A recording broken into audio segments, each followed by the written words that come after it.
사랑의 주 하나님 아버지 감사합니다. 아버지의 살아계심 우리가 믿어 의심치 않습니다. 그 아버지의 살아계심을 통하여서 우리가 한 가지 사모할 것은 우리에게서 아버지의 구원을 온전하게 이루실 때에 우리가 아버지 앞에 흠도 점도 없이 온전하게 서게 되어질 줄로 믿습니다. 아멘. 하나님, 우리의 시선이 오직 우리를 구원하여 주신 주 예수만을 바라볼 수 있게 하여 주시옵소서. 아멘. 하나님, 예수님께서 하나님 아버지만을 바라보며 나아가셨듯이 그 어떠한 상황에서도 그 시선이 흐트러지지 아니하고 그 마음이 자초되지 아니하며 오직 표대를 향하여 달려가셨던 그 예수님, 그리고 그의 모습을 본받았던 수많은 당신의 제자들과 사도들과 또 성도들, 하나님, 우리가 가야 될 길은 명확한 줄로 믿사옵니다. 아멘. 하나님, 우리는 세계를 개척하는 자들도 아니요 이미 닦아놓은 그 시온의 도로 걷는 자들이오니 하나님, 저희들에게 새 힘을 허락하여 주시옵소서. 아멘. 하나님, 그 길 걸어감에 있어서 전혀 피곤치 않게 하여 주시고 곤비치 않게 하여 주시고 부족함 없게 하여 주시옵소서. 아멘. 하나님, 이른 비 늦은 비로 주의 나라를 좋은 땅으로 가꾸어 가시는 하나님, 우리의 삶도 그렇게 하나님께서 윤택하게 하실 줄로 믿습니다. 아멘. 하나님께서 하시고자 하시는 모든 일들이 아멘으로 순종으로 이루어질 수 있게 하여 주시옵소서. 아멘. 그래서 하늘복간에 차곡차곡 쌓여지는 하나님 나라의 알곡들 되어지는 우리 세상께 모든 성도님들 되게 하실 줄로 믿사오며 오늘 원하신 예수님의 이름으로 기도드립니다. 아멘. 예, 우리 말씀 보겠습니다. 카톡으로 공지 올려드린 것처럼 오늘은 데살로니가 후서, 전서는 보니까 통독을 했던 것 같아요. 데살로니가 후서 오늘은 1장부터 3장까지 통독하도록 하겠습니다. 데살로니가 후서 통독입니다. 그 수요일날도 말씀을 드렸지만 이제 사도들이 서신서를 쓸 때에는 그 이제 교회 공동체가 잘하는 게 있었고 못하는 게 잘못된 게 있었다라고 얘기를 했었어요. 그리고 또 한 가지 그 하나님 신앙하는 데 있어서 모르는 거죠. 정보가 부족한 거죠. 그래서 서신서를 쓸 때는 잘하고 있는 건 뭐하고 동료에서 더 잘하게 하고 잘못하고 있는 건 바르게 잡아서 회개케 해서 하나님의 구원을 이루게 하고, 그리고 신앙함에 있어서 부족한 그 하나님의 나라, 하나님에 대한 또 예수 그리스도 복음에 대한 내용들을 또 이렇게 더해주고, 이런 세 가지 목적을 위해서 서신서를 쓴다라고 얘기를 했었어요. 그럼 우리는 지금 데살로니가 후서를 보고 있으니까 데살로니가 지역에 있는 교회들에게 사도 바울이 쓴 서신이 이 데살로니가 후서거든요. 그럼 이제 데살로니가에 있는 교회들에도 어떤 문제점들이 있겠죠? 잘하고 있는 게 있을 거고, 또 예수 그리스도에 대한 그 이제 정보들이 담겨져 있을 거란 말이에요. 근데 이제 잘하고 있는 것부터 이제 보시면 뭘 하고 있냐면 이 교회는 사랑이 풍성했었어요.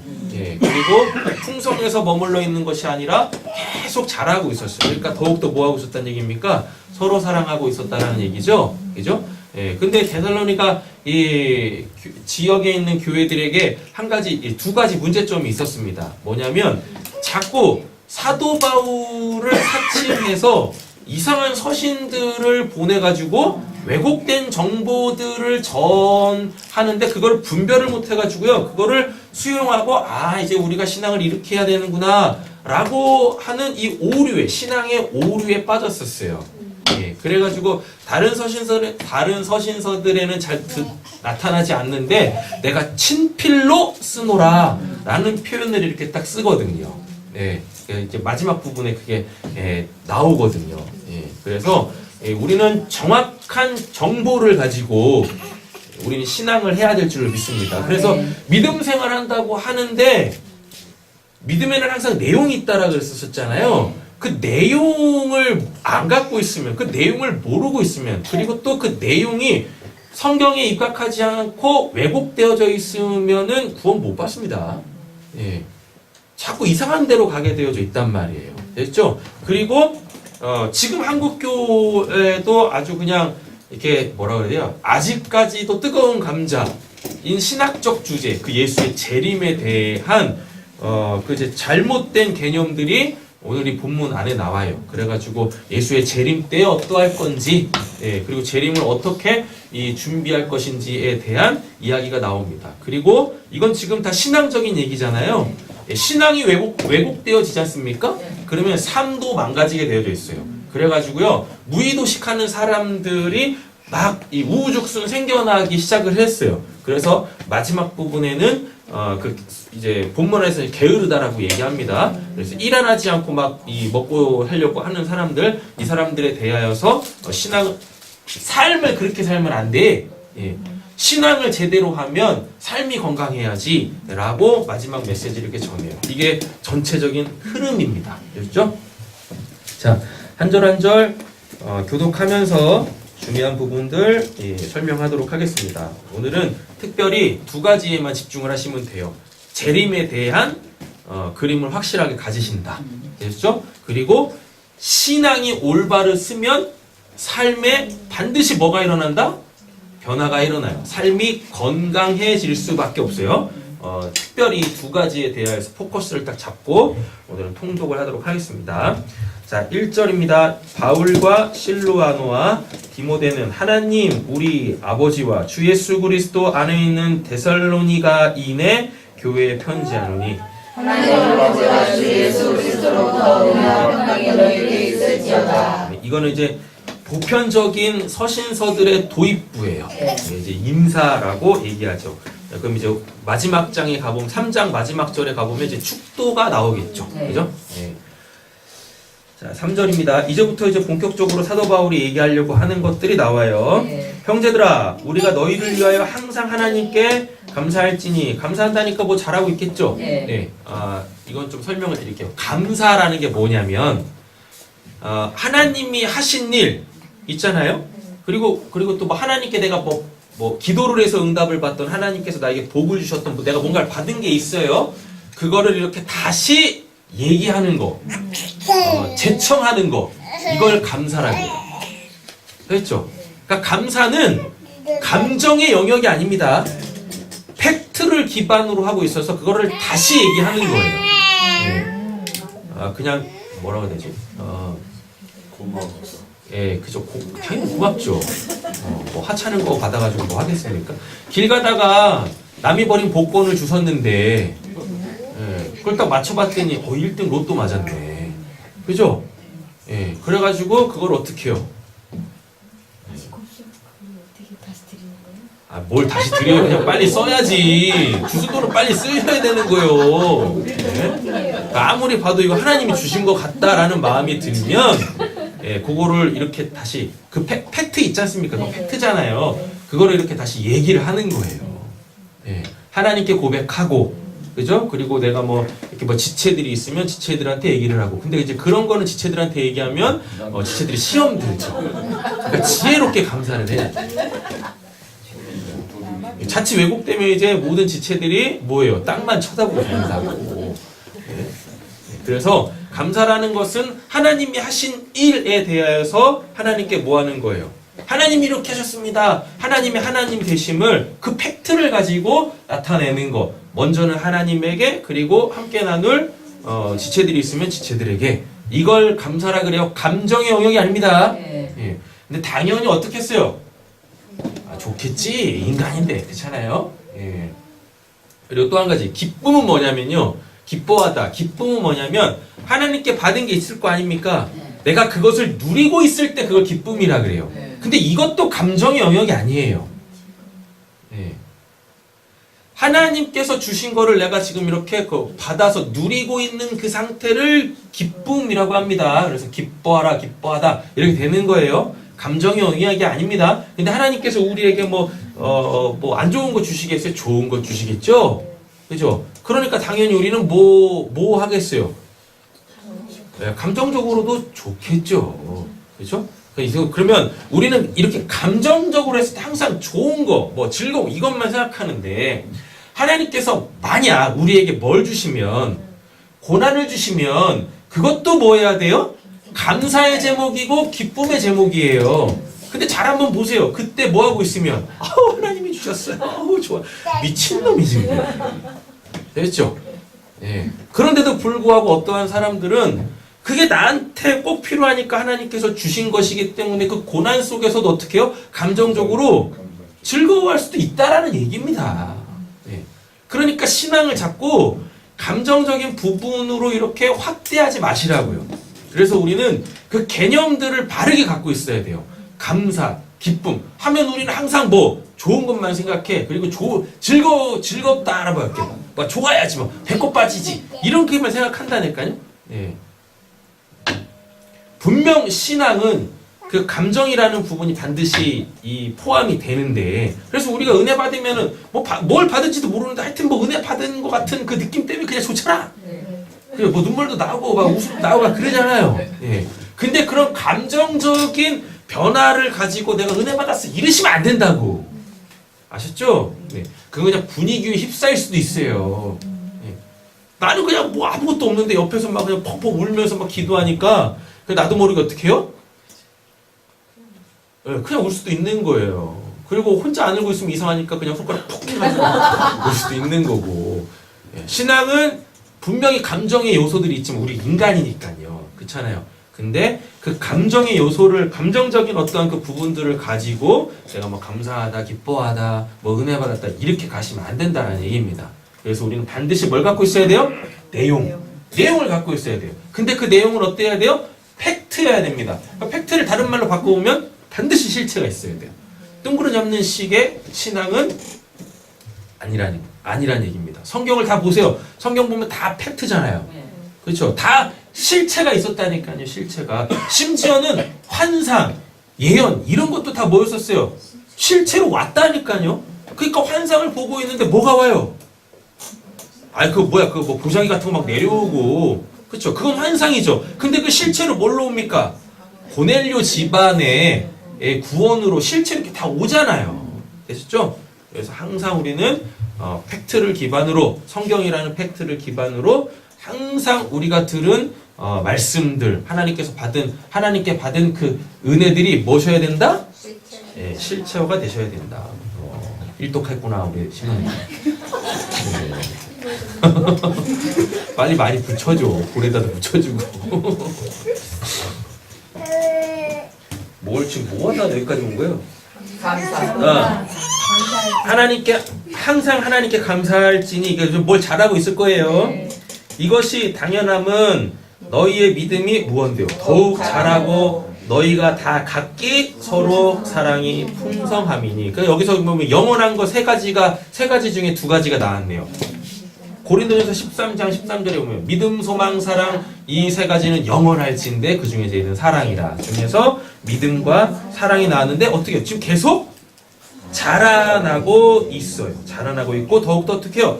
풍성해지고 있다라는 얘기입니다. 그럼 이거를 어떻게 이해하시면 되겠습니까? 내가 처음에는 이 사람만 사랑할 수 있었는데 이 사람도 사랑하게 되어지고 저 사람도 사랑하게 되어지고 뒤로 가보면은요 심지어는요 원수까지 사랑하게 되어지는 그 경지로 올라가고 있는 모습, 자라나고 있는 모습을 볼 수가 있다라는 이야기입니다. 이런 것들이 뭐예요? 우리가 감사할 제목이고 마땅히 하나님께 영광 올려드려야 될 내용이다라는 이야기인 거죠. 4절 읽겠습니다. 그러므로 너희가 가지고 있는 모든 감사와 하나님 중에서 너희 위대한 믿음으로 말미암아 하나님의 여러분의 감사시 자랑하라. 복음이 들어가면 복음으로 살면 반드시 뭐가 올 수밖에 없어요? 박해와 환란이 올 수밖에 없어요. 왜요? 이게 세계관이 바뀐다니까요. 예. 그러니까 어떻게 여기서 당연히 충돌이 일어날 수밖에 없어요. 세상과 하나님의 나라는 공존할 수가 없어요. 그러니까 더불어 같이 살 수가 없어요. 예. 우리의 인생 가운데서는 공존하고 있죠. 공존을 하고 있는 한 공간 안에 두 나라가 이렇게 있지만 결코 더불어서 하나 돼서 살 수가 없다니까요. 둘 중에 하나가 이기게 되어져 있어요. 이게 예수님께서 귀신 내어 쫓을 때 뭐라 그래요? 그 중풍병자인가? 그 사람 고칠 때 그 사람들 바리새인들이 뭐라 그럽니까? 저 귀신에 의한 바알셉을 힘입어서 그 내쫓는다라고 얘기를 했다니까요. 그때 예수님께서 뭐라 그러십니까? 예. 그쵸? 야 귀신끼리 싸우면 귀신의 나라가 서겠니? 라고 얘기하신다니까요. 예. 그러면 그 말은 결국 뭐겠어요? 하나님의 나라 아니면 귀신의 나라, 그러니까 세상. 예. 이거는 이제 원리가 다른 거잖아요. 하나님의 섬김을 받느냐, 내가 신이 돼서 섬김을 받느냐, 요 두 나라잖아요. 결코 하나 될 수가 없다니까요. 그래서 끊임없이 뭐예요? 예, 싸울 수밖에 없고 결국 한 나라가 이기게 되어지는데 결국 누가 이겨요? 하나님이 이깁니다. 옆에 축복하겠습니다. 당신이 이기실 겁니다. 당신이 이기실 것이다. 예, 그렇죠. 이 가운데에서 뭐 하고 있대요? 인내하고 있대요. 결국 이길 거라는 것을 믿어 의심치 않는 거죠. 그래서 뭐라 그래요? 우리가 친히 자랑하노라 라고 얘기하고 있습니다. 5절 읽겠습니다. 이는 하나님의 공의로운 심판의 표요. 이게 하나님의 공의로운 심판의 표라는 거예요. 예. 자, 우리가 복음으로 살게 되어지면 반드시 뭐가 일어나요? 그 복음으로 살지 않는 사람과의 싸움이 일어나겠죠. 근데 우리는 거기에서 감정적으로 대립각을 세우는 게 아니라 미워하는 게 아니라 오히려 그를 이해하고 용납하고 용서하고 그리고 어떻게 해요? 계속 화해의 손을 내밀고 화해의 손이라는 얘기는 우리 그만 싸웁시다 이게 아니죠. 복음을 전하는 거예요. 이게 화해예요. 아셨죠? 예. 내가 미안해 이게 아니라고요. 복음을 전하는 게 화해의 손을 내미는 거라고. 예. 예. 이렇게 하고 있다니까. 근데 이게 뭡니까 이게? 이게 공의의 심판의 표라는 거예요. 하나님의 구원은 반드시 뭘 동반해요? 심판을 동반해요. 이제 뒷부분에 보시면 이제 3장에 보시면 이제 그 내용이 나옵니다. 너희를 박해한 자들을 내가 심판할 것이며. 네. 이런 표현들이 나오거든요. 결국은 우리가 박해를 받음으로 우리를 박해하는 자들은 어떻게 해요? 하나님의 심판을 받을 거라니까요. 근데 우리에게 뭐가 왜곡된 믿음이 있어버리면 우리가 어떻게 하겠습니까? 골리앗의 칼을 들어 그를 쳐버릴 거라니까요. 예. 그러면은 안 되는 거예요. 그거는 인내하지 못하는 거죠. 하나님이 우리 손에 뭘 묻히게 되어져요? 피를 묻히게 되어지죠? 그러면 뭘 묻혀요? 성전을 못 짓는다고. 성전을. 그래서 그 피는 죄에 대한 심판의 피는 누가? 하나님이 하시는 거예요. 그래서 하나님을 어떤 하나님이라 그래요? 신원이 아니라 신원 하시는 하나님, 보복하시는 하나님이시라고 하는 거예요. 반드시 하나님은 뭐 하세요? 원수를 갚으십니다. 내가 원수 갚으려고 할 때 나 안에 뭐가 생겨요? 미움이 생긴다니까요. 그럼 당연히 나에게서 뭐가 없어지겠어요? 사랑이 없어지겠죠. 그럼 당연히 뭐가 깨지겠어요? 하나님의 나라가 깨지겠죠.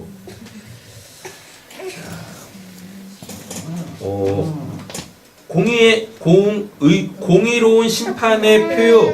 너희로 하여금 하나님 나라에 합당한 자로 여김을 받게 하려 함이니. 그러니까 지금 우리가 복음 때문에 이렇게 뭘 받고 있으니까 박해를 받고 있다라는 것 자체가 뭐예요? 내가 하나님의 백성이라는 것이 입증되어지는 거죠. 예, 이거를 공의로운 심판의 표라고 얘기를 합니다.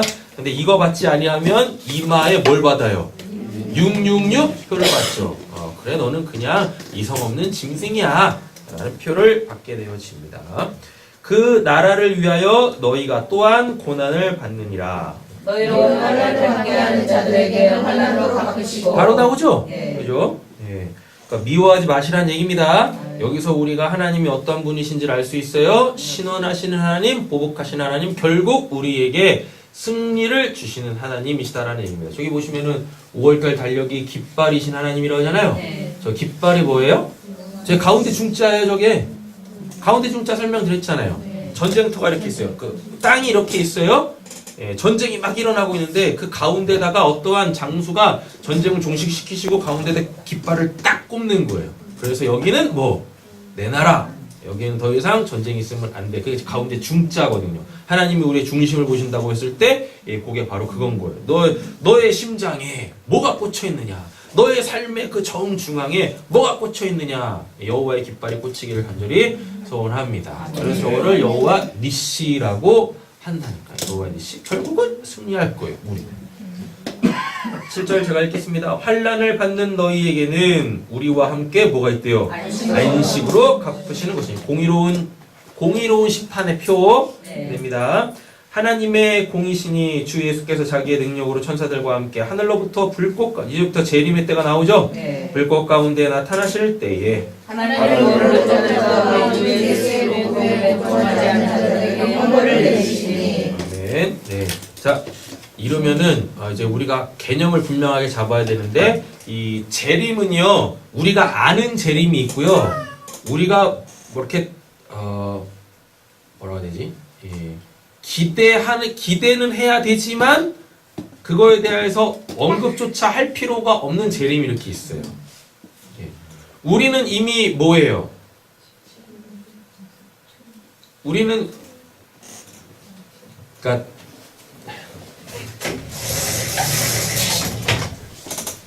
데살로니가 전후서는 뭐만 해결하시면 되냐면 예수의 재림만 해결하시면 됩니다. 이 재림이 이게 뭐냐면 이제 파루시아예요. 헬라어로 보면 파루시아라 그래요. 예. 자, 이 파루시아가 뭐냐면 갔다가 와서 떠나지 않는 거예요. 근데 예수님께서 계속 말씀하셨죠. 하늘나라 올라갈 때마다 얘기하시죠. 뭐라고요? 내가 너희와 세상 끝날까지 함께하리라. 됐죠? 그래서 예수님이 뭘로 우리에게 오시죠? 성령으로 우리에게 오십니다. 그럼 우리는 이미 뭐? 예, 그 재림주를 만난 거예요. 성령이 오니까 이제 누구를? 예수를 통해서 하나님을 보게 되어지잖아요. 그럼 이게 우리에게 재림이 뭐 한 거예요? 끝난 거예요. 예. 더 이상 우리는 뭐 하지 않아요? 그 재림이 없다니까. 이미 뭐 했습니까? 그분이 오셨다니까요. 그럼 우리를 떠나지 않는다고 했다니까요. 파루시아. 그러니까 우리는 이제 뭐예요? 재림주를 만난 거예요. 됐죠? 예, 재림주를 만났다니까요.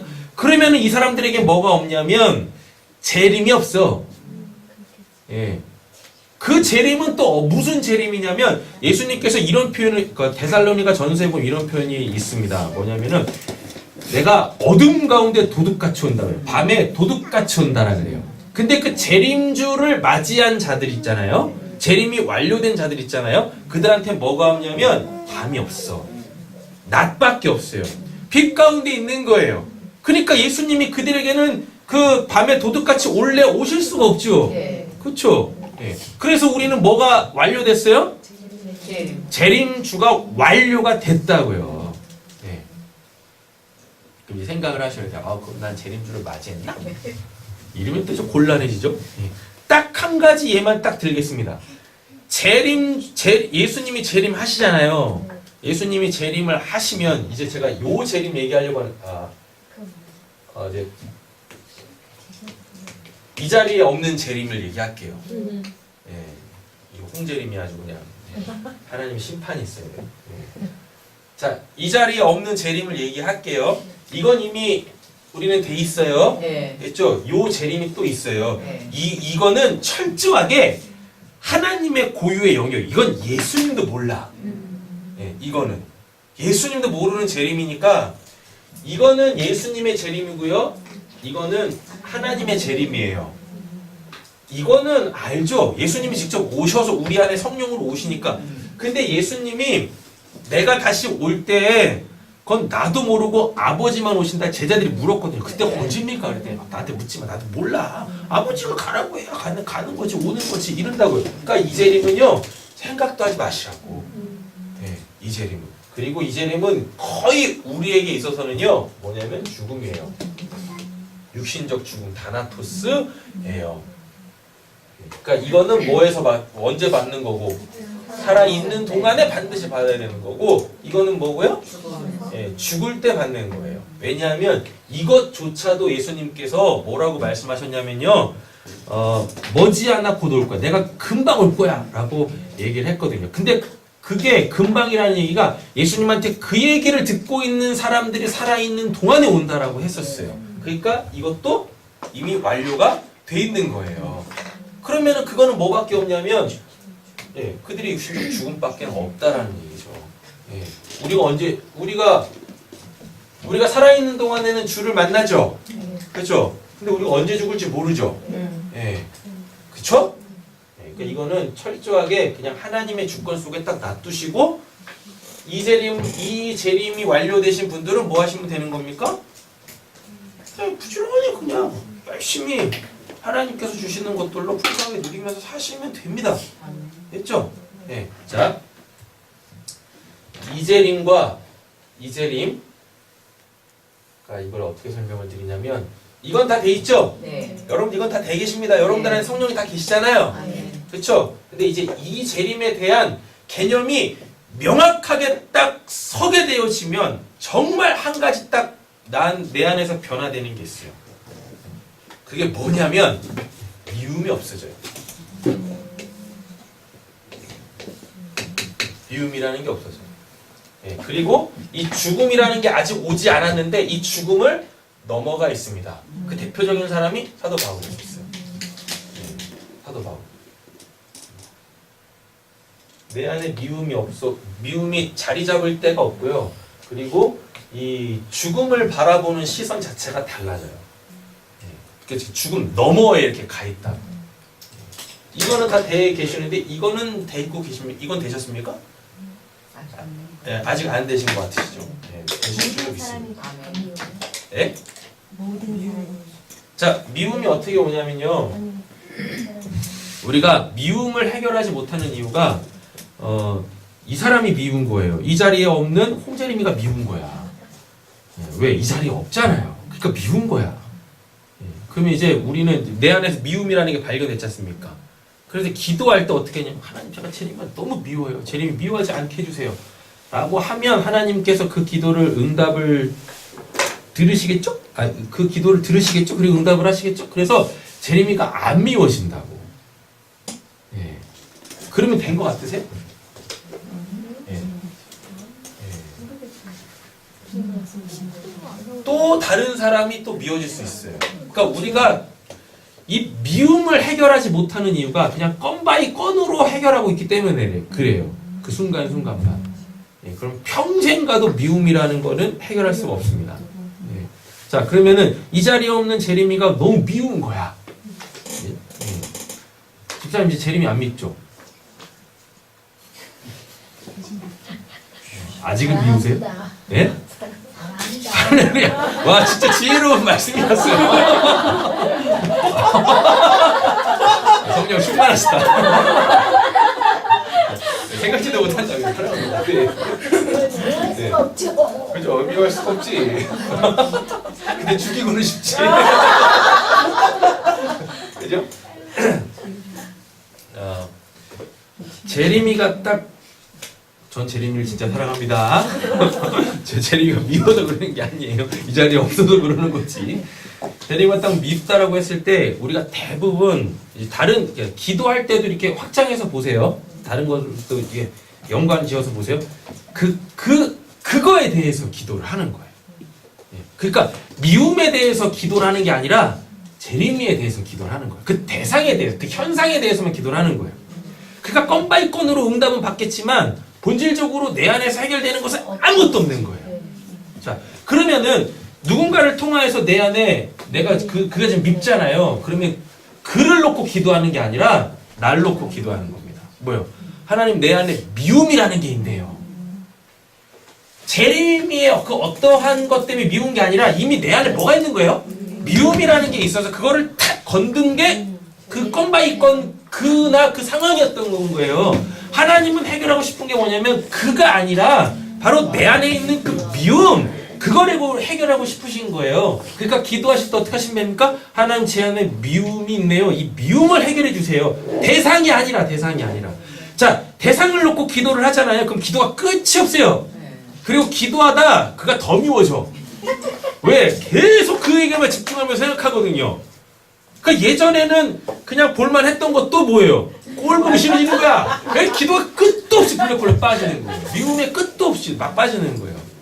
그래서 그 대상을 놓고 기도하시면 안 되는 거예요. 근데 우리는 연약하다 보니까 그 대상을 놓고 처음에는 기도하게 되어지죠. 근데 맥은 좀 잡고 기도하시라고요. 예. 처음에는 죽이려는 진짜 아우 하나님 저거 그냥 뭐 눈앞에서 없어지게 해주세요. 이렇게 기도해도 되나? 네, 그냥 정직하게 그냥 그렇게 기도하세요. 뭐 어쩔 수 없잖아. 예, 그렇다고 뭐 하나님께서 뭐 욕 들어먹으시고 그냥 뭐 아우 내가 오늘 못 들을 말을 했네, 못 들을 말을 들었네 이렇게 하시는 분이지 않습니까? 그러니까 그 골방에서 예, 아니면 미가엘을 아주 그냥 크게 틀어놓으시고 옆에 있는 사람도 못 들을 정도로 이렇게 뭐 분위기 만들어놓고 기도하시면 되겠는데, 예? 하여튼 그렇게 기도하시다가도 결국은 뭘로 돌아오셔야 돼요? 나로 돌아오셔야 돼요. 내 안에 있는 뭘로? 그 미움이라는 걸로 들어오셔야 돼요. 그래서 하나님 정말 제 안에 이 미움이라는 게 이 고사리고 있네요. 이거 뭐 어떻게 해도 해결 안 되는데 하나님 이 미움 좀 제 안에서 완전히 그냥 이 소멸시켜 주세요. 라고 기도하실 때 하나님이 그 기도 반드시 들으실 줄 믿습니다. 예. 그러면 여러분들에게 딱 이게 오는 거예요. 예. 그럼 왜 미움이라는 것으로 이걸 척도로 삼으셨습니까? 미움의 반대가 뭐니까요? 사랑이잖아요. 사랑이 뭐예요? 하나님이시잖아요. 그렇죠? 예. 그러니까 이것만 딱 없어지면 내 안에서 하나님이 사랑으로 충만히 역사하신다니까요. 이거 다 되는 거예요. 진짜 미운 사람이 없어져요. 예. 미워할래 밉지가 않다니까. 예. 그냥 어떻게 되어져요? 이해가 돼. 용납이 되고 그렇다고 그 사람을 그대로 받아들이는 건 아닌 거죠. 예. 어떻게 하는 거예요? 그에게 필요한 걸 주는 게 뭐라 그랬었어요? 사랑이라고 했었잖아요. 그에게 필요한 것을 주는 거예요. 심지어 뭐까지 필요하면 내 생명을 내어주는 상황이 오면 그것까지도 내어줄 수 있는 사도 바울이 그렇지 않습니까? 이게 된다니까 이 땅에서 구원이 완료가 되고 하나님의 절대적 주권 속에 있는 예수의 그 재림, 우리는 소위 이걸 이제 역사적 재림이라고 하잖아요. 대부분 우리가 지금까지 그렇게 알았다고. 이건 개인적 재림이지만 이거는 이제 역사를 종식시키는 그 재림으로 역사의 그 이제 어느 한날 한시에 이렇게 딱 임하는 그 재림으로 알고 있는데 성경은 절대 그런 거에 대한 이야기를 하지 않아요. 근데 우리는 왜 이런 개념을 갖고 있냐면 데살로니가 교회에 사도 바울 하층에서 얘기하는 사람들이 있었다고 했잖아요. 그들의 영향이 지금까지도 미치고 있는 거야. 그래가지고 그 역사적 재림에 그렇게 지금 막 목매고 있는 겁니다. 사람들이 이런 개념들을 정확하게 알지 못하고. 됐죠? 정리되셨어요? 몇 절 읽을 차례일까요? 7절 읽었나요? 네, 이거 8절 읽었어요. 8절 읽으셨죠? 9절 읽을 차례죠? 네. 그러니까 재림에 대한 개념을 분명하게 잡으셔야 돼요. 그래서 여러분들이 이미 주의 재림을 맞이하셨습니다. 그래서 이 재림은 소위 말해 역사적 이 재림은 여러분들에게 원래 올 수가 없어. 왜? 이 재림은요 밤에 도둑같이 오는데 여러분들은 밤이 없다니까. 낮에 속한 자라니까요. 그래서 예수님이 이렇게 오실 수가 없어요. 근데 이건 반드시 와야 되죠. 그렇죠. 그리고 이 날이 언제인지 모르죠. 우리가 죽는 날이 언제인지 모르죠. 그렇죠. 그러니까 예수의 이 하나님의 절대적 주권 속에 있는 예수의 재림은 이것밖에 없는 거예요. 우리가 죽는 날, 육신적으로 죽는 날, 이 날밖에 없는 거예요. 이렇게.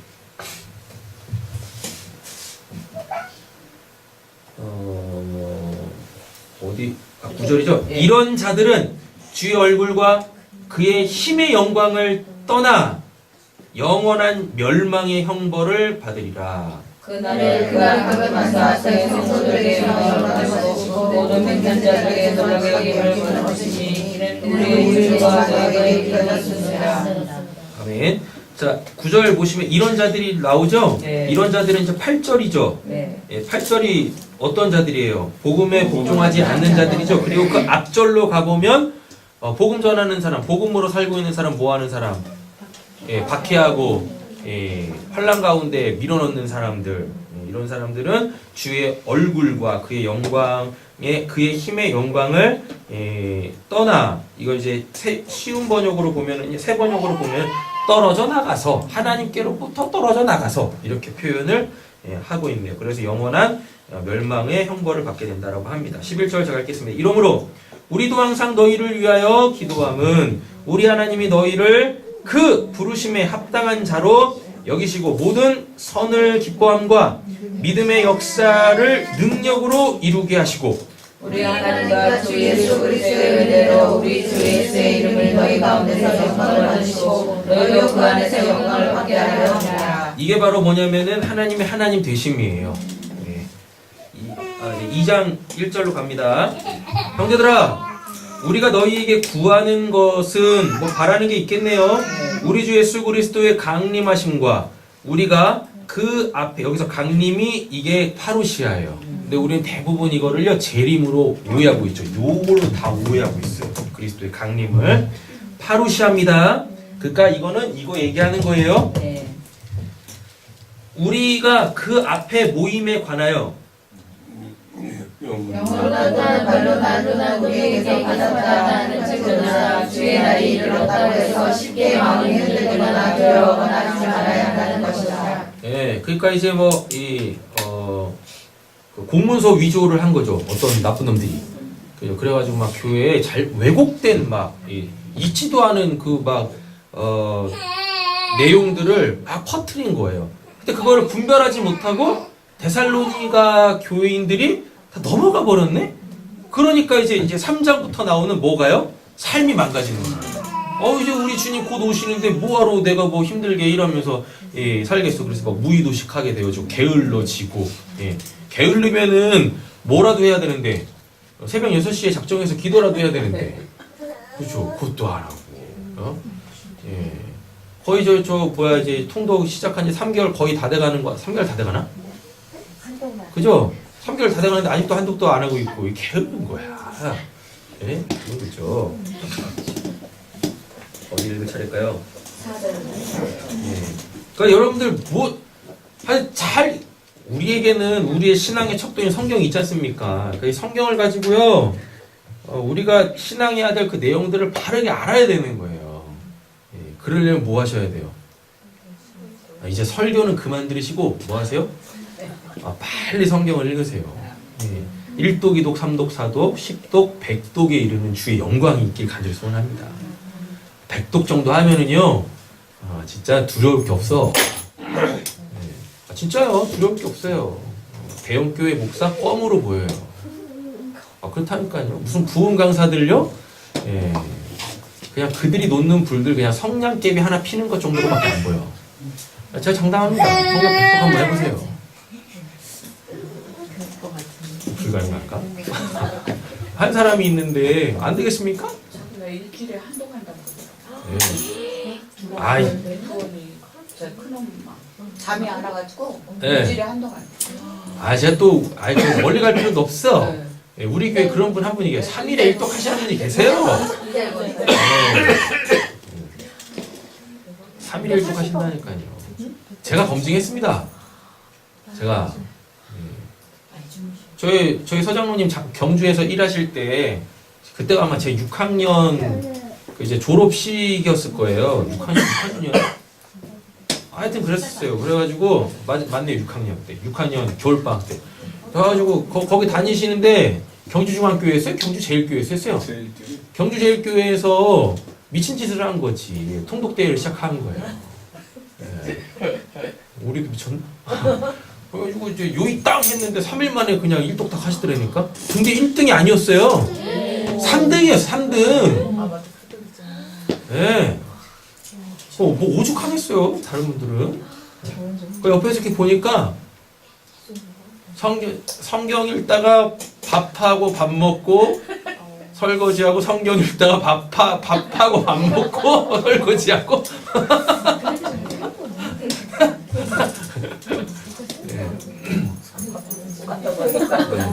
제가 읽으시는 모습을 옆에서 직접 봤어요. 저처럼 중간중간 띄어먹지 않고 하나하나 뾰곡뾰곡 다 읽으시더라고요. 그래서 혼자 지금 저렇게 막 스티커 뭐 그냥 떼그지로 막 붙이고 계시잖아. 두 줄을 주셔야 돼요. 네? 예의가 없으셔. 오독하면 왕 스티커 하나 붙이면 되겠어. 진짜예요. 설교를 들으시는 것도 굉장히 중요한데 여러분 설교를 듣다 보면 내가 내 스스로 성경을 보고 고민하는 것들이 없어져요. 네. 뭐 처음부터 있지도 않았겠지만 그 기능이 자라나질 않아. 자라나지 않는다. 그리고 그 설교자의 그 시각으로 성경을 보게 되어져요. 그러니까 못 보게 되어져. 네. 근데 설교자는 어때요? 그때마다 계속 볼 때마다 그 성경이 달라지거든요. 네. 근데 이제 설교를 많이 들으신 분들은 아니 그때는 이렇게 설교해놓고서 왜 지금 이렇게 설교합니까? 이런 무지의 소치를 스스로 드러냈죠. 성경 많이 읽으세요. 85살인데도 정중해. 예. 저번에 가게 왔는데. 예. 그리고 이제 저희 이장희 권사님이 뭐 치매 검사를 받으셨잖아요. 다셨는데 의사가 그러더래요. 성경 많이 읽으시라고. 치매 걸리기 싫으시면 성경만 읽으시라고 그랬대요. 그래도 열심히 읽고 계시잖아요, 이렇게.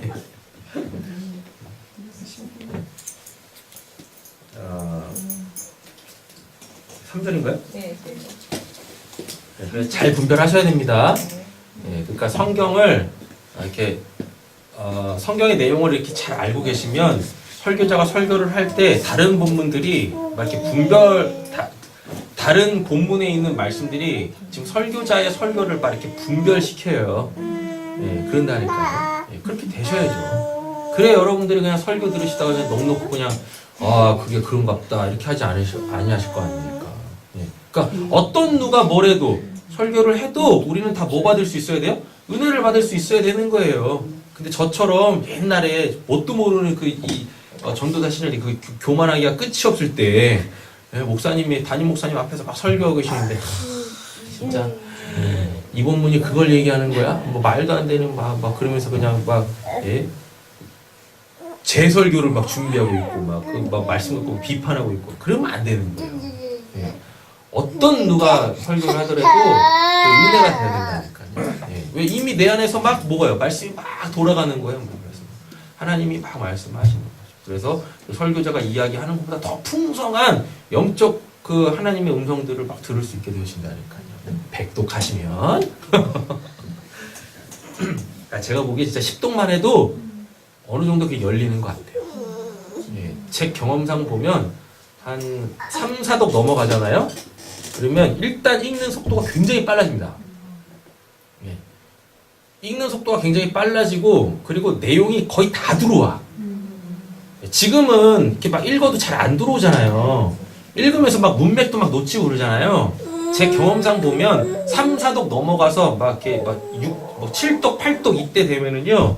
문맥도 이렇게 잃지 않고 내가 지금 뭘 보고 있는지 내용도 이렇게 탁탁탁탁 막 딱 들어와요. 예. 그렇게 돼요. 예. 그리고 뭐 10독 이상 넘어가면 창세기 읽고 있는데 막 요한계시록 보이고요. 예. 요한계시록 읽고 있는데 막 다니엘서 스가랴서 막 보여요.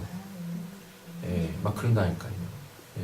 그리고 막 복음서 보고 있는 마태복음 보고 있는데 막 이사야서 보이고요. 막 그래요. 그러니까 거기에 어떻게 사단이 역사하겠습니까? 말씀으로. 예, 그 이단들, 소위 말하는 이단들이 막 말씀 갖고 막 사람들 미혹하잖아요. 그걸 어떻게 넘어가겠냐고. 넘어갈 수가 없다니까요. 예, 그죠? 쓰잘데기 없는데. 3절. 누가 어떻게 하여도 너희가 미혹되지 말라. 미혹되지 말라 그러죠? 예, 이게 뭐 미혹되고 싶어서 미혹되겠습니까? 모르니까 미혹되는 거야. 그나마 이때 당시에는 면죄부라도 있지. 왜? 성경이 없었잖아요. 성경 66권이 없었다고. 그러니까 미혹됐지만 우리는 이 면죄부도 소용이 안 돼. 그죠? 예. 뭐 집에 뭐 성경이 2권 이상 있으시잖아요. 그렇잖아요. 예. 이게 말이 안 되는 거지. 면죄부를 받고 싶으시면 집에 있는 성경을 다 불태우세요. 예. 그리고 기독교 백화점 근처도 가지 마. 하나님 제가 성경이 없어가지고 못 읽었습니다. 누가 어떻게 하여도 너희가 미혹되지 말라. 먼저 배교하는 일이 있고 저 불법, 그러니까 반드시 이런 일들이 있다니까요. 그죠? 네. 불법의 사람, 곧 이게 이제 다른 본문들에서 뭘로 나오면 적그리스도로 나옵니다. 불법하는 사람 곧 멸망의 아들이 나타나기 전에는 그날이 이르지 아니하리. 이것만 딱 봐도 이미 그날이 왔죠. 예, 수도 없이 많아. 예, 사도행전 때도 있었어요. 사도행전 때도. 예. 읽겠습니다. 그는 대대한 자가 신이라고 불리는 모든 것과 수락을 받는 것에 대하여 그 위에 자기를 높이고 하나님의 손편에 앉아 자기를 하나님이라고 세우느니라. 예, 이건 제가 세 번역으로 다시 읽어드릴게요. 그는 불법의 자식이죠. 네. 배교하는 자입니다. 그는 신이라고 불리는 모든 것이나 예배의 대상이 되는 모든 것에 대항하고 그들 위로 자기를 높이는 자인데, 그러니까 여기는 이제 하나님뿐만 아니라 각 나라들마다 그 이제 민족적 그 신앙이 있을 거 아니에요. 종교가 있었을 거 아니에요. 그런 것들 위에 자기를 두는 거예요. 네. 예, 단순히 그 하나님만 얘기하는 게 아니라, 기독교 신앙만 얘기하는 게 아니라, 그런데 하나님의 성전에 앉아서 자기가 하나님이라고 주장할 것입니다. 그럼 이제 여기서는 뭐가 되는 거예요? 이건 이제 이단이 되는 거죠. 예. 이단은 뭐예요? 종교는, 그러니까 희한하게 타 종교에는 이단이 없어요. 불교에 이단이 있다라는 거 보셨습니까? 예? 힌두 또 뭐 있지? 뭐 있나? 뭐 불교나 힌두교는 같은 거니까. 뭐 이슬람에 이단 있는 거 보셨어요? 이슬람은 이단 흉내만 냈으면 바로 그냥 직결 심판 받아요. 못 따라합니다. 그래서 거기는 이단이 있을 수가 없어. 이단이. 근데 희한하게 기독교만 그렇게 이단이 많아. 뭔 놈이 그렇게 이단이 많은지. 다 지들이 뭐예요? 지들이 다 재림주라 그러고 막 그래. 자기 메시아라 그러고 자기만 성령 받았다라 그러고 하여튼 이상하다니까. 자, 근데 우리는 이제 말씀만 분명하게 알고 있고 내 안에 누가 계시면, 성령이 계시면 그 성령께서 그 말씀들을 다 풀어 제끼실 거 아니겠습니까? 맞잖아요. 그래서 내 안에 오직 그리스도만을 정확하게 알게 하실 거 아닙니까? 그럼 딱 분별이 되겠지. 그러면은 이단에 빠질 리가 있겠어요? 그리고 자기가 이단이 되겠습니까? 말도 안 되는 거죠. 이단이 뭐예요? 끝이 다른 거예요. 끝이 다른 걸 이단이라고 한다고요. 그러니까 이단하고 타종교는 달라요. 그러니까 타종교는 그냥 타종만 타동치다 그냥 인생 끝나라고 그냥 냅둬 그냥. 우리가 경계해야 될 건 뭡니까?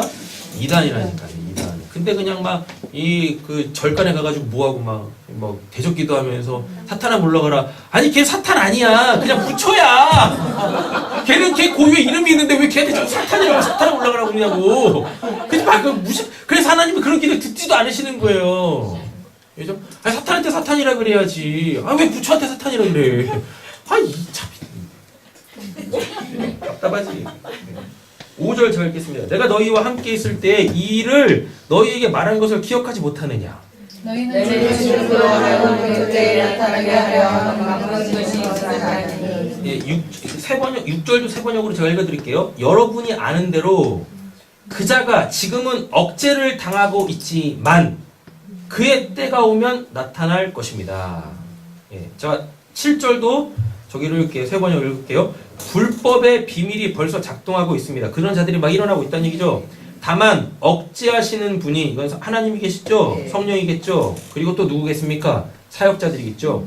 다만 억제하시는 분이 물러나실 때까지는 그것을 억제하실 것입니다. 그럼 이 말이 뭐냐면 그들이 아무리 기승을 부려도 하나님께서 구원하시기로 계획하고 붙들고 계시는 사람들한테 역사를 못한다는 얘기입니다. 그러니까 억제를 막 하고 있는 거예요. 그들은 막 기승을 부리고 있는데, 그러니까 넘어갈 놈들은 그냥 넘어가게 냅두시고 하나님이 자기 백성으로 구원해야 될 때는 철저하게 그들에게 있어서, 하나님의 백성에 있어서 그 불법하는 자들을 이렇게 억누르고 계신다고요.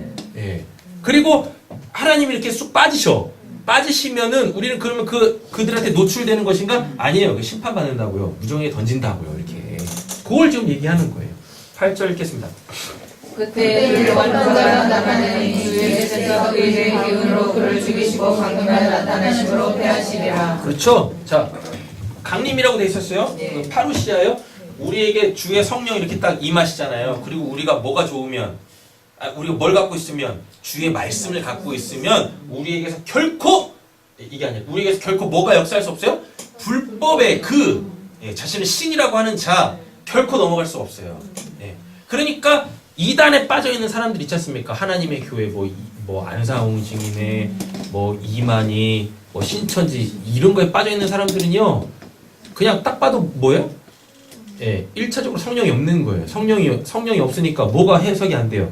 말씀이 해석이 안 되겠죠. 분별이 안 되겠죠. 그렇죠? 예. 이렇게 되는 겁니다. 근데 이게 드러난 이단들뿐만 아니라 그들은 그냥 이미 드러났으니까 차치하는데 건전하다라고 하는 기독교 안에도 예, 무지에 빠져가지고 전혀 성경적이지 않은 신앙을 하고 있는 기독교도 많습니다. 예, 그런 데도 많아요. 예, 그러니까 우리는 정신 바짝 차리고 예, 주의 말씀 위에 온전히 붙들려 있어야 할 줄 믿습니다. 악한 자가 나타나면 사탄의 활동을 따라 모든 능력과 표적과 거짓 기적과 그의 모든 속임으로 멸망하는 자들에게 내주니 그들의 지혜의 사랑을 받지 아니하여 영광을 받지 못하며 옆에 축복하겠습니다. 당신에게 사탄이 역사할 수 없어요. 당신에게 사탄이 역사할 수 없어요. 그쵸? 본문만 딱 봐도 있잖아요. 악한 자의 나타남은 사탄의 활동에 따라 사탄도 뭐예요? 하나님과 같이 능력과 표적과 그 기적을 일으키는데 그게 다 뭐예요? 거짓. 예, 거짓 기적이라니까요. 그리고 10절에 보니까 불의의 모든 속임으로 누구에게만 멸망하는 자들에게 있는 거예요. 그러니까 우리한테 사탄의 역사가 있을 수도 없어요. 예. 됐죠? 근데 왜 자꾸 뭐 사탄 역사한다 그래요? 둘 중에 하나겠지. 내가 멸망의 자식이니까. 예? 예. 아니면 혼자 쇼하고 있든가. 뭐 둘 중에 하나 아니겠습니까? 그죠? 그 쇼를 하고 있는 거죠.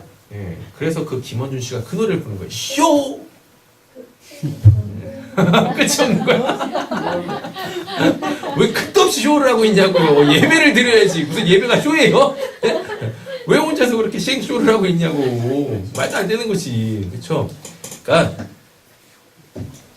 우리는 이제 믿는 자들에게도 사탄이 역사를 하긴 합니다. 근데 그거는 이제 이 찰랑찰랑대는 은혜에서 신앙하는 사람들이고, 예, 그 하나님의 깊은 은혜 가운데 신앙하시는 분들은 사탄이 역사할 수가 없어요. 그러니까 이제 사고의 전환을 가지세요. 나한테는 사탄이 역사할 수도 없다. 난 멸망의 자식이 아니다. 예, 그러니까 이제 쇼하지 말고, 예, 예, 하나님이 주시는 은혜로 하나님만 바라보면서 나가야 되겠다. 이렇게 시선을 바꾸시면 돼요. 관점을 바꾸시면 된다니까. 아니, 답답한 게, 아니, 사탄이 이렇게 있고, 하나님이 이렇게 있으면, 아니, 하나님을 보면 되는데, 아니, 왜 사탄을 보고 있냐고. 그래서 왜 자꾸 사탄을 때려잡으려고 그래. 그러니까, 쇼! 끝을 없는 거야. 멸망의 자식이거나. 예. 그러니까 지금 사탄만 보이더라도요. 아이고 기도를 했을 때 하나님 사탄을 때려잡아 주세요. 그러지 마시고 하나님 당신을 보기를 원합니다라고 기도를 하셔야 되잖아요. 그죠? 그냥 그렇게 생각만 조금 바꿔도 마음만 조금 바꾸고 내가 지향하는 점만 딱 바꿔도 기도의 내용이 완전히 다르다니까요. 예, 하나님이 안 보일 수 있어요. 지금은. 예. 사탄이 너무 선명하게 보일 거야. 그래도 아이고 왜 그걸 보고 있냐고. 안 보이는 거에 집중해서 보려고 하셔야 되는데, 그쵸? 그죠? 네. 그러지 않나니까요. 그 옛날에 뭐 전혀 상관없는 예인데, 옛날에 이제 그런 시험을 했대요. 우리가 영화가 대부분 이제 30프레임이잖아요. 그죠? 예. 1초에 30프레임이냐? 1초 동안에 30장의 그 사진이 팍 넘어가는 거예요. 그걸 30프레임이라고 한다고요. 근데 우리는 거의 못 느끼죠. 그러니까 그걸 뭘로 봐요? 이렇게 연속 동작으로 이렇게 보잖아요. 근데 코카콜라에서 뭘 했냐면 그 30프레임 중에서요 하나를 딱 빼고 거기다가 코카콜라 사진을 딱 넣은 거예요. 그러니까 우리 눈으로는 인식이 안 돼. 예. 예. 영화 끝나는 내내 사람들이 코카콜라를 마십니다. 나가서 사고 먹고. 그러니까요. 예. 제가 지금 이 얘기를 왜 뭐라고? 아니 왜 선명하게 보이는 그 사탄만 보고 있어요. 예. 안 보이는 그 한 컷. 예. 그 한 것을 찾아내시면 되는 거예요. 하나님. 그럼 사탄이 어떻게 역사합니까? 내가 좀 하나님이 보이기 시작하는데. 그렇죠? 그러니까 아까 우리가 앞에 본문에서도 봤었잖아요. 하나님의 얼굴과 그의 영광에서 떨어져 나간 자. 하나님 안 보이시면 보여달라고 기도하시면 되죠. 네, 사탄이 아니라 하나님의 영광 가운데 있게 해주십시오라고 기도하시면 되죠. 그죠? 네, 사탄을 놓고 사탄아 물러가라 하면요, 사탄이 물러가기 싫어가지고요 싸움을 걸어온다니까요. 왜 싸워요? 안 싸우면 돼. 그렇죠? 하나님을 찾으시면 된다니까. 그게 사탄을 물리치는 방법인 거예요. 그게 11절이죠? 네. 이러므로 하나님이 미혹의 역사를 그들에게 보내사 거짓을 믿게 하심은 진리를 믿지 않고 그들을 좋아하는 모든 자들로 하여금 심판을 받게 하시라. 하나님은 구원하실 자들만 구원하십니다. 네. 그렇다고 이게 야 하나님 믿지도 못하게 하시네 이렇게 가시면 안 되는 거예요. 이 말을 이제 뒤집어 보면 그가 뭐 할 마음이 없어요? 믿을 마음이 없는 거예요. 그러니까 하나님께서 뭐 하시는 거예요? 심판하시는 거예요. 이렇게 하나님이 심판하시는 게 하나님이 미혹의 역사를 보내는 게 아니라고요. 내가 하나님을 보고 싶지 않은 거야. 그러니까 하나님께서 뭐 하셔야 돼요? 그거에 대해서 심판하셔야 되잖아요. 하나님이 공의의 하나님이시니까 아무도 하나님을 찾는 사람이 없으면 거기서 하나님께서 그렇게 하실 수가 없어요. 근데 내가 지금 하나님을 찾고 있지 않은데 옆에 있는 사람이 하나님을 찾고 계시네? 그럼 하나님은 공평하셔야 되잖아요. 공의로우셔야 되잖아요. 그쵸? 예. 그러니까 하나님을 찾는 사람한테는 뭐 하셔야 되고 구원하셔야 되고 예. 그렇지 않은 자에게 뭘 하셔야 돼요? 심판을 하셔야 된다니까요. 이걸 공의라 그래요. 공의의 심판이라고 한다니까요. 예. 그러니까 내가 심판받기 싫으니까 너도 찾지 마. 이름이 웃긴 거야. 그죠? 이상한 그죠? 예. 13절이죠? 네. 아니? 예. 주께서 사랑하시는 형제들아 우리가 항상 너희에 관하여 마땅히 하나님께 감사할 것. 감사할 거 또 나오네요? 네. 그럼 뭔가 잘하고 있겠죠? 네. 하나님이 처음부터 너희를 은혜죠? 네. 처음부터 너희를 택하사 성령의 거룩하게 하심과 진리를 믿음으로 구원을 받게 하심이니 이를 위하여 우리의 복음으로 너희를 구원하고 주 예수 그리스도의 영광을 얻게 하려 하십니다. 이게 그 유명한 뭐예요? 축복의 통로, 복음의 전달자로 쓰임을 받게 되어지는 거죠. 내가 복음 전했다고 내가 구하는 게 아니라 하나님이 역사하시는 거죠. 네. 우리를 주의 일꾼 삼으시는 겁니다. 그러므로 형제들아, 이게 그러니까 이 데살로니가 전서 2장 15절이 이게 핵심이에요. 우리 이제 이거 딱 붙잡아야 되죠. 그러므로 형제들아 뭐하래요? 굳건하게 서서 말로나 우리의 편지로 가르침을 받은 전통을 지키라. 우리 주 예수 그리스도와 우리를 사랑하시고 영원한 이와 주의 소망을 주시는 하나님의 아버지여. 네, 하나님께서 하나님의 사랑과 하나님의 위로를 받으시기를 간절히 소원합니다. 네. 너희 마음을 위로하시고 하나님의 위로를 받아야 돼요. 네. 그게 진짜 위로라니까. 근데 우리는 하나님의 위로보다는 누구의 위로를 받길 원해요? 사람의 위로를 받길 원하죠. 그렇죠? 사람의 위로를 받는다고 해서 그게 마음이 회복되어지고 이러는 게 아니라니까요. 그럼 이제 그럼 우리는 이제 서로 위로하지 않아도 되는 건가? 교회가 삭막해집니다. 아니라고요. 우리가 뭐가 돼야 돼요? 하나님의 위로자가 돼야 되는 거죠. 근데 위로에 대한 것도 너무 곡해가 많아. 그냥 잘 될 거야. 이런 게 위로가 아니라고. 이런 게 위로가 아니라니까요. 그를 바르게 세우는 게 그게 위로인 거예요. 그의 무너진 마음을 다시 이렇게 세우는 게 위로라니까요. 근데 아무리 위로를 해도 위로를 안 받는 사람이 있어요. 뭐예요? 본인이 듣고 싶은 얘기가 있는 거예요. 본인이 듣고 싶은 얘기로 일어서는 게 아닙니다. 신앙이라는 것. 하나님 앞에서는요. 됐죠? 그래서 우리는 위로도 잘 해야 되는 거예요. 이렇게. 그래서 뭐예요? 그래서 그가 하나님을 볼 수 있도록. 하나님. 근데요, 사탄이 어떻게 역사하냐면, 그 사람의 위로로 그 사람의 마음을 훔쳐요. 그렇게요. 막 마음 만져주는 것 같은데, 마음 알아주는 것 같은데, 그게 다 뭐예요? 사탄의 사탕발림이라니까요. 그래서 그 사람한테 다 매이게 만드는 거예요. 그건 위로가 아니라니까요. 그래서 우리가 하나님의 위로를 하실 간절히 소원합니다. 어딜까요? 3장 1절? 17절 읽으셨어요? 읽었나? 네. 너희 마음을 위로하시고 모든 선한 일과 말에 굳건하게 하시기를 원하노라. 그러나 형제들아 너희는 우리를 위하여 기도하기를 주의 말씀이 너희 가운데서 같이 퍼져나가 영광스럽게 되고. 예, 이제부터 이제 2장까지는 신앙이었었죠. 예. 이제 3장부터는 신앙이 무너지니까 뭐도 무너져요? 삶도 무너집니다. 삶이 어떻게 무너졌는지 보겠습니다. 또한 우리를 부당하고 악한 사람에게서 건지시옵소서 하라. 이건 예수님께서 이런 기도하셨었죠. 예. 주기도문.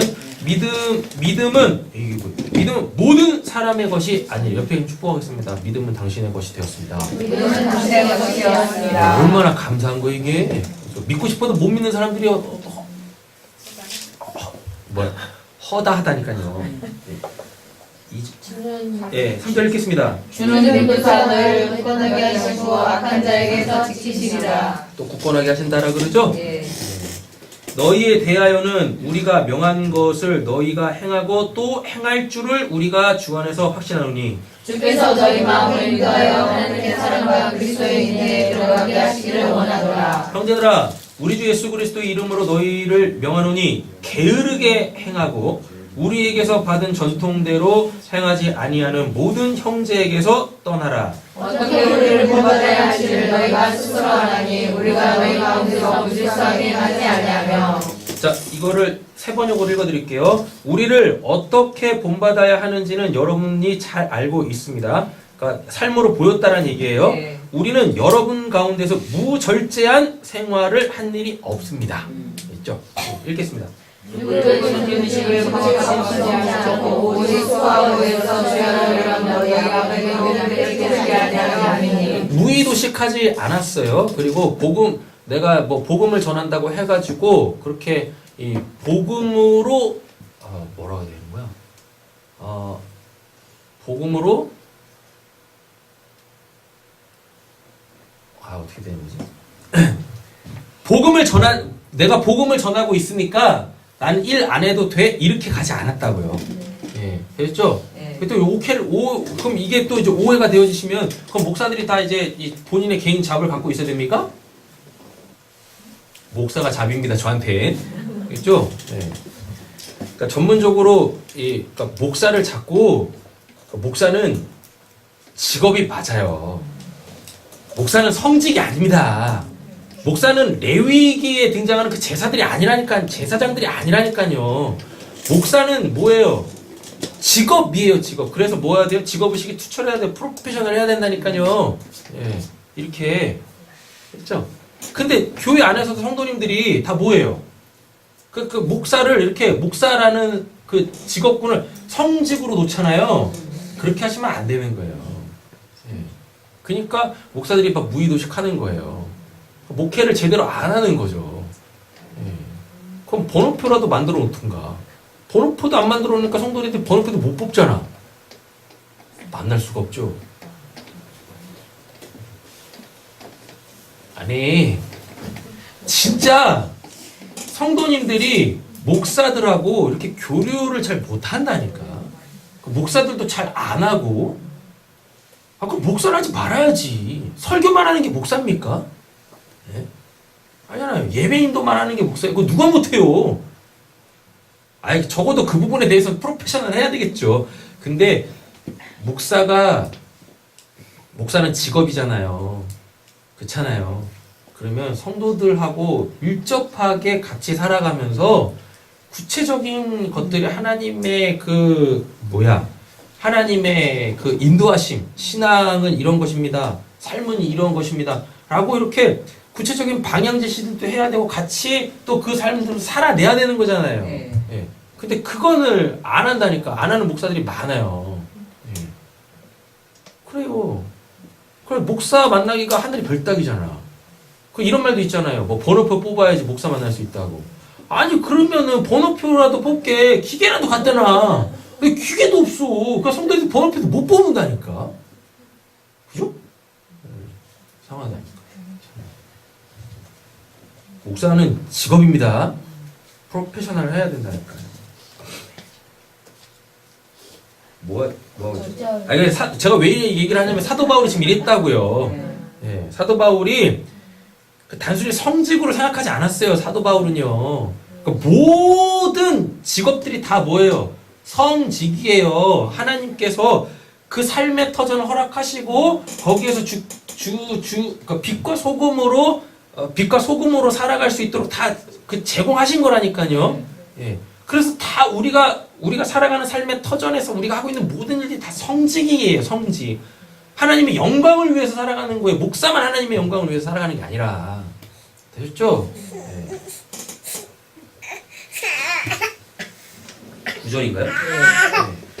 우리에게 권리가 없는 것이 아니요 오직 스스로 너희에게 본을 보여 우리를 본받게 하려 함이니라. 우리가 너희와 함께 있을 때도 너희에게 너를 누구든지 일하기 싫어하고 비정 많이 하라니. 그죠? 일하기 싫어하는데 먹고 있어요. 그러니까 살만 찌는 겁니다. 그 살 말고 그 자연스러운 살 말고요. 지금 우리 몸에 붙어있는 이 살 말고 있죠? 네. 게으름, 지금 게으름에 대해서 얘기하잖아요. 무의도식. 근데 이 무의도식이 어디서부터 왔었다고 했었어요? 잘못된 신앙, 잘못된 믿음의 내용, 그 재림. 예수가 이제 곧 오신다는데 그럼 세상 다 끝날 건데 너 뭐하러 일하겠어? 막 이런 거죠. 괜히 잘못된 거예요. 우리가 들은즉 너희 가운데 게으르게 행하여 도무지 일하지 아니하고 일을 만들기만 하는 자들이 있다니. 이런 자들에게 우리가 명하고 주 예수 그리스도 안에서 원하기를 조용히 일하여 자기 양식을 먹으라. 네. 형제들아 너희는 선을 행하다가 낙심하지 말라. 누가 이 편지에 한 말을 순종하지 아니하거든 그 사람을 지목하여 사귀지 말고 그로 하여금 그렇게 하라. 네, 이것도 이제 이 말씀을 들을 때 이제 두 가지 접근법이 있어요. 뭐냐면 이런 게으름 있잖아요. 신앙으로부터 왜곡된 신앙으로부터 무너진 삶의 어떠한 모양들 있죠. 이건 전염성이 굉장히 강합니다. 예, 그래서 나 잘하고 있다가도 그의 그 모습을 보면서 살기 편해 보이는데 그리고 후딱 넘어가. 예, 내가 아직 그거를 딱 쳐내고 그를 위로하지 못하고 그를 격려하지 못하고 그를 책망하지 못한다라면 오늘 이 본문처럼 해야 돼요. 됐죠? 예. 그러나 내가 그걸 정확하게 알고 뭐가 문제인지를 알면 오히려 어떻게 해요? 찰가머리처럼 그 사람에게 달라붙어가지고 뭐 하시면 됩니까? 예. 가자. 오늘 1당 4만원짜리다. 5만원짜리다. 6만원짜리다. 하시면 되는 거예요. 이 말씀이 이렇게 써있다고 그러면 우리가요 만날 사람이 없어요. 만날 사람이 없다니까. 그럼 어떻게 누구한테 복음을 전하면 어떻게 삶의 변화가 있겠습니까? 말도 안 되는 거지. 그죠? 그러나 아직은 나조차도 내가 나를 단속하게 내가 굳건히 서기에 버겁다면 경계해야 되죠. 그리고 잘 신앙하고 있는 사람한테 딱 달라붙어야 되겠죠. 그러나 내가 이미 굳건히 딱 서 있어요. 흔들리지 않아요? 미혹되지 않아요? 생활을 열심히 살고 있어요? 그러면은 그러지 못하는 사람들 자꾸 어떻게 해요? 독려해야죠. 위로하고 격려하고 때론 책망해서 들이 그 주님 오셨을 때 한 점 부끄러움 없는 이 신앙과 생활의 모습으로 면류관 받게 해야죠. 그러나 원수와 같이 생각하지 말고 형제같이 권면하라. 나왔죠? 네. 예, 그 사귀지 말라라고 했다고 저놈이 왼수 저거. 굶어 죽다가 천국에 그냥 뼈다구로 가야 되는데 이러지 마시고 원수같이 행하지 말라고 하잖아요. 우리가 다 사랑해야지 권면해야죠. 그렇죠? 읽겠습니다. 평강의 주께서 신일 때마다 일마다 너희에게 평강을 주시고 주께서 너희 모든 사람과 함께 하시기를 원하노라. 아멘. 17절, 예, 나 바울은 여기 나왔네요. 네. 친필로 문안하는 하도 그냥 사울 자칭해가지고 바울을 사칭해가지고 이상한 되도 않는 그 내용들을 막 전하는 사람들이 있었다. 그래서 이렇게 바울이 친히 뭐라 그래요? 친필로 문안하는 이는 편지마다 표시로서 이렇게 쓰노라. 이거 없으면 뭐예요? 내 거 아니다. 그러니까 뭐예요? 관심도 갖지 마. 읽겠습니다. 우리 주 예수 그리스도의 은혜가 너희 우리에게 있으시리라. 아멘. 우리 데살로니가 후서에서 이야기하고 있는 내용, 신앙에 관련되어져 있는 것, 삶에 관련되어져 있는 것, 이 말씀이 우리에게 실체가 되어지고 우리가 이 말씀을 소망하여서 이렇게 되어질 간절히 소원합니다. 기도하겠습니다. 사랑의 주 하나님 아버지, 우리가 바른 신앙하길 원합니다. 성경을 통하여서 우리 예수님과 그 예수님을 통하여서 정말 하나님 보시기에 합당하고 건강하고 건전했던 삶을 살았던 우리 신앙의 선배들 보고 잘 배워서 우리도 성경의 그 삶을 살아내는 즉 천국의 삶을 풍성하게 살다가 주님 오시면 그 주님과 함께 툭툭 털고 저 영원한 우리의 본향으로 돌아갈 수 있는 저희 모두 되게 하여 주시옵소서. 오늘 말씀 예수님의 이름으로 기도드립니다. 아멘.